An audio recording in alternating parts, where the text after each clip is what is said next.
Hey Ben, I just got your email. I haven't dissected thoroughly the pitching. I have browsed that a little bit to see if I could pick up some of the major things to help the kids in practice until we get to the point where we thoroughly delve into this. So I'm going to point out some of the things I see, but kind of like in the hitting, the kids on the mound, several of our guys are rotational, and pitching's like batting. You're going to want to put all your energy and focus going linear to the glove in pitching. Um, so I'm just going to roll out some of the things I see, and you guys can dissect them later. I really need to get an angle with my lens on a front view of them, or you know, opposite this angle. So um, and that's our goal, is to get film on the kids and then get the pitching dissected. Time is always the issue there, which brings me to, if you want to get Dave in on, open hitting times or open facility times, or on a dry day outside, and get him filmed in other angles, I can do some more comparisons and dissection of what's going on. But I'm going to show you some of the things I see here that zap a little bit of his power. And and we all know that David's got power within him. He's a dynamo, and he throws pretty good already with some of these glitches. So I'm hoping once we get him trained out of them, which is different for every kid, but I think if he can get to some of these mechanical changes and get going, he's going to have some plenty of zip on his pitch. But here's the first thing I want to show you. When he steps back to begin his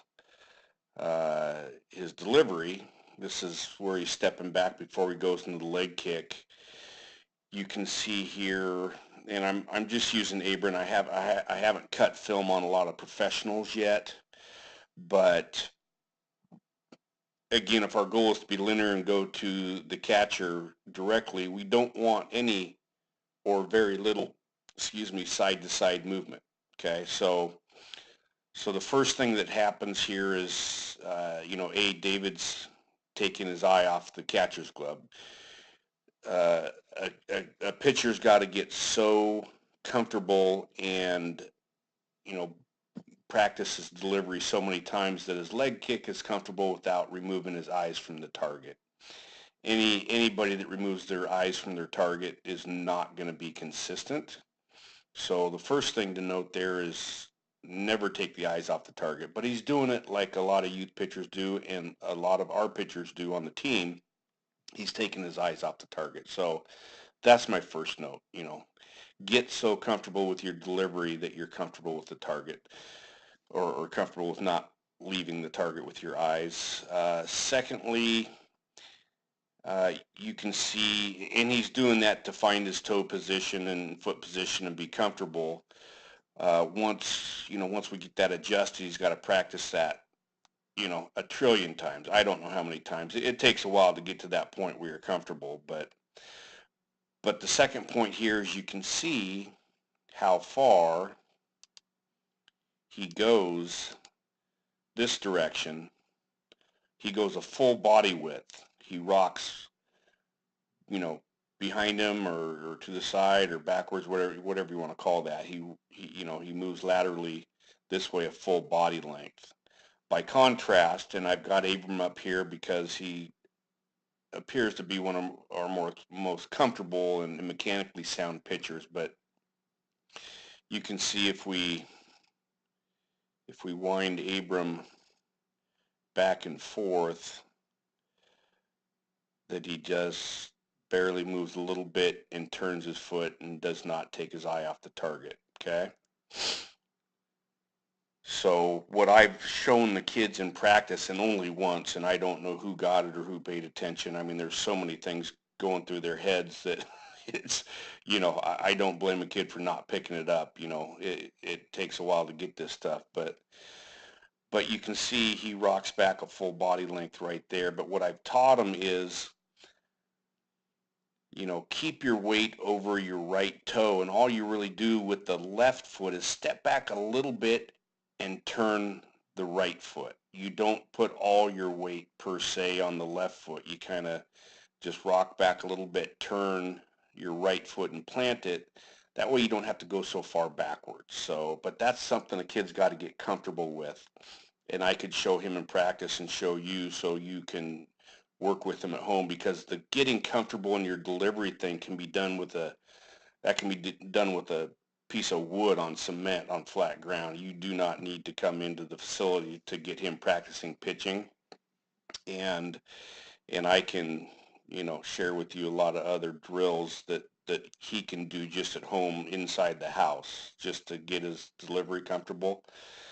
But those two things right there, he's taking his eyes off the target, he's moving his body that far. When he comes back into the delivery, again, David's a strong kid, so it doesn't affect him in the sense that a lot of kids that do what David just did, they're going to come too far this way now, okay? You know, and I see that all the time. I mean, last year in 13U ball, it was, you know, kids do not throw strikes regularly because they get out of whack, you know, and that's kind of the thing. So for a pitcher to be consistent, he's got to get all these mechanics down. But the good thing in here is he doesn't come too far this way because he's gone too far the other way. The next thing I want to point out is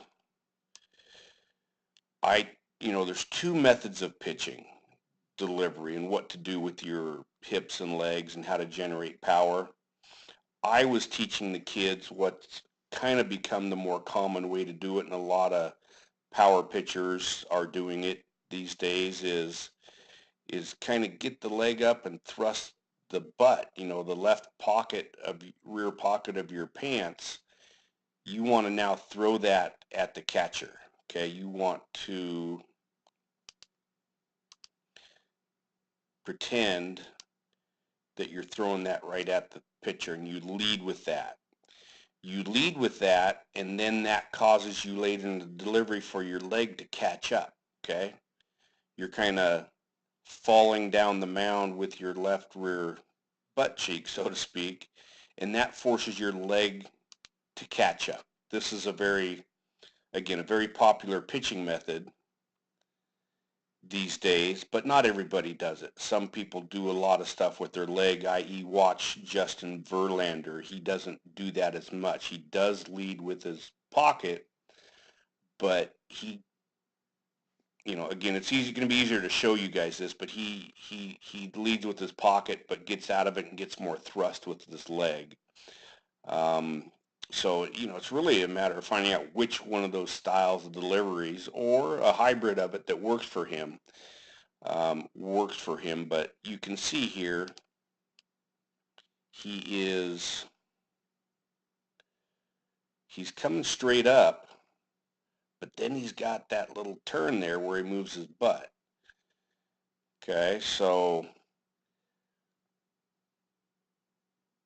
if you watch Abram here, all he does is left knee to right shoulder. And again, he's a, you know, longer, lankier kid, so this is going to be easier for him. But all you see is up,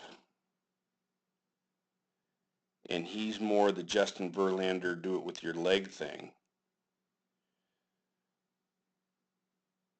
And there you go. But I believe the leg kick should be less twistier. If you're going to do the left pocket out to the catcher routine and leg with the knee and leave it behind, it can be done in a more linear way, i.e. watch a Aroldis Chapman video, if you can, on YouTube. And you'll see, in fact, our website has the Aroldis Chapman video on the pitching page. But the first thing is, you know, which leg kick works for the kid, which one does he want to do. But, you know, twisting with the leg kick, you know, I'm just not a fan of, because you're twisting, you're not going linear. So I like to come left knee to right shoulder, and then go from there. So the the the left rear pocket to the plate one, you're kind of moving the butt to the plate while you're bringing your leg up, which makes it a straighter, and it looks different, i.e. watch Aroldis Chapman in slow-mo, and you'll get an idea what I'm talking about. But getting back to Dave's specifics, so he's here. What I like to do at this point in time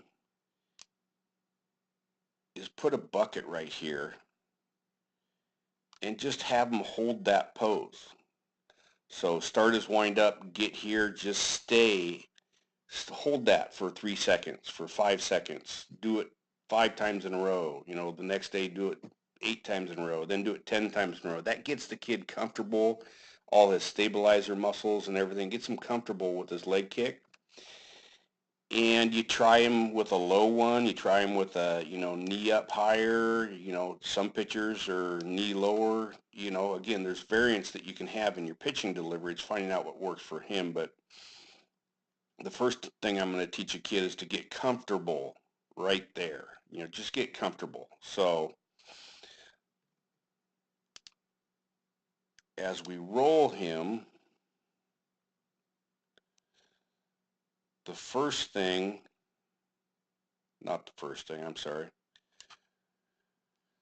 next thing that I see here is his arm, okay? Let's take a look at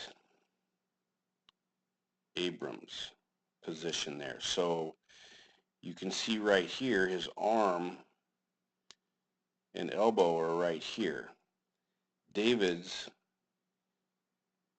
is like that. I can tell you almost unequivocally that that's losing him some power, because as you bring the arm around, you need something to create the catapult effect, okay? If you're more outward, there's less catapult action, like pulling back on a bow and arrow with your right hand, right? If your arm was flexed outward, you can't pull as well, okay? So keep that in mind. It's just like the right arm in hitting. When a kid loads, you want him to load back with his elbow and shoulder. You don't want to load by arm barring your left arm. So it's kind of that similar principle here. But this move right there, I can tell you is, probably a velocity killer right there, okay? But I believe, if I'm understanding you correctly, you're talking about this right here. We got this foot here, and we got this foot way out here. Well, if you look at Abram at this point, they're not far off, okay? So if we take him to landing, okay, yes, Abram comes in more, and I would suggest David getting comfortable with that, but part of why he's doing it is right here. You see, again, he's getting ready to twist or be rotational there, versus over the top and coming, straight into this thing. Look at Abram's body there. So those are some things I see. They teach, just so you know, I've been around a lot of baseball. I've watched a lot on YouTube. I've taken in instruction from, Tom House. Just so you know, you should watch a lot of Tom House on YouTube. Just search Tom House. He's an ex-major league pitcher that is just an awesome instructor, and he's got so many informational videos out there from the mental side, from the technical side, all of it. And it's just stuff that should be drank in by all the guys. But just so you know, I've heard taught and you know, from what I see out there, it's you know, everybody's going to be different in where they land. But you know, the bottom line, and I've heard, and this is kind of what I agree with, is you should be within 4 inches of the center, right there, you see. Some people do it like Dave, some people don't. My curiosity is, once we fix his top end and his arm position and his delivery, the real question is, what's that going to look like then? Fixing that other stuff might change that. That's, you know, that's the question. That's the unknown and what we don't know. I don't think the position of it itself is a velocity killer of the foot, of the left foot. So, you know, I think these other things contribute more. So, but the other big thing killing velocity for David, and this also will change how his arm slots and all that stuff, but David, just like in the hitting, when I met David with his left leg, oh my gosh, that's what I'm trying to do. David doesn't push back with a straight left leg into his body, which gives him something to catapult over and straight to the plate, okay? David stays bent in his left leg, which creates lunging.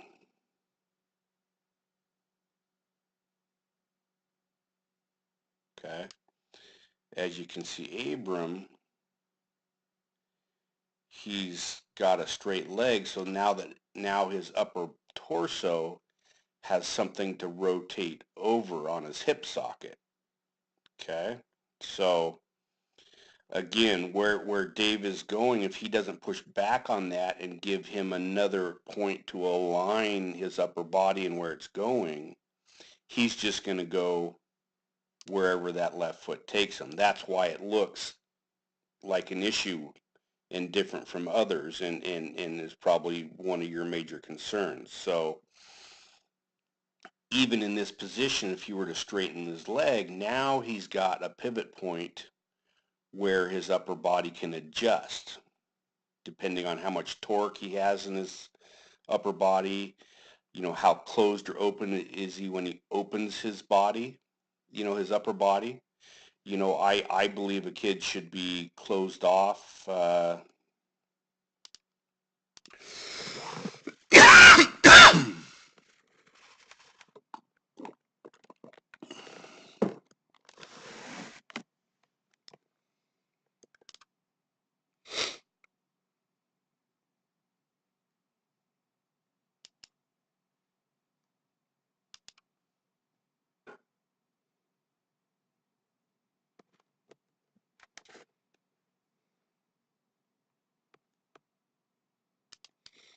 So here is that area that I was speaking of in the last video.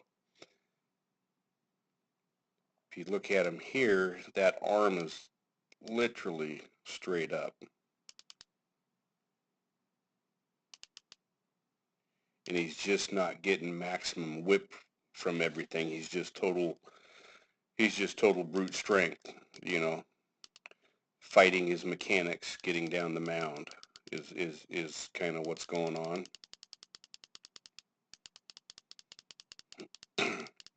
And this, you know, none of this is abnormal for a youth pitcher. So, and then you can see as he finishes up here, he looks okay here, but a lot of times he falls off the mound, you know, even further over here because he's become rotational. So anyway, that's some of the things I see right there. Here's Aroldis Chapman. You can see what his arm does here.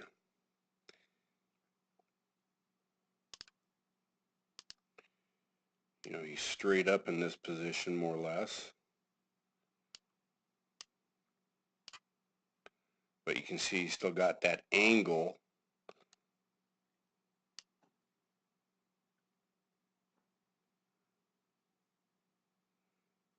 And you can see, I mean, this is considered overhand. A guy that's sidearm's even going to be down further.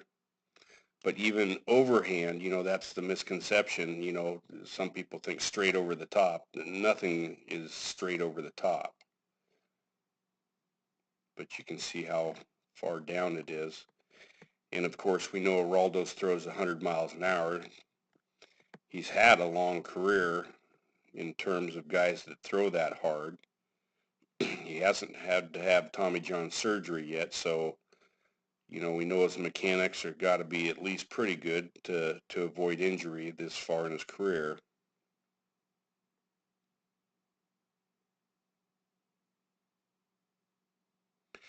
But I think personally, when you lay this arm, you know, you start getting it back here, you lose this leverage here, okay? So that when you go into the finish your arm delivery there, you're going to lose power there.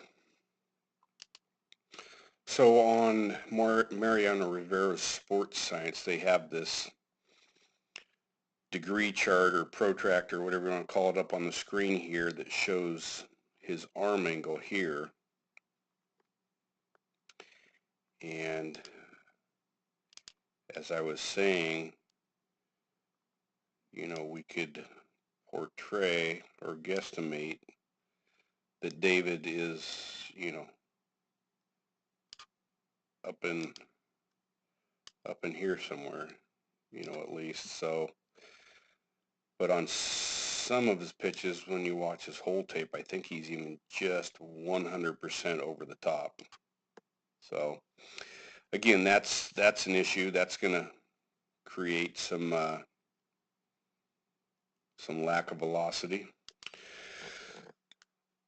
So anyway, there's just some initial thoughts. I need to get more film and get working on these kids. You know, the whole team, you know, everybody's got their things. So, you know, again, if you're, you know, I love it when I get feedback from the parents and the kids. You know, if you guys are motivated to get him going here, the sad thing about it is much time as we spend practicing, a kid's going to make a bigger leap if he can get some one-on-one time and identify the things that are going to be the most important to work on and have the biggest effect so that he can grow faster and mature faster as a pitcher. And you know, like I've told everybody, and you know, we'll see as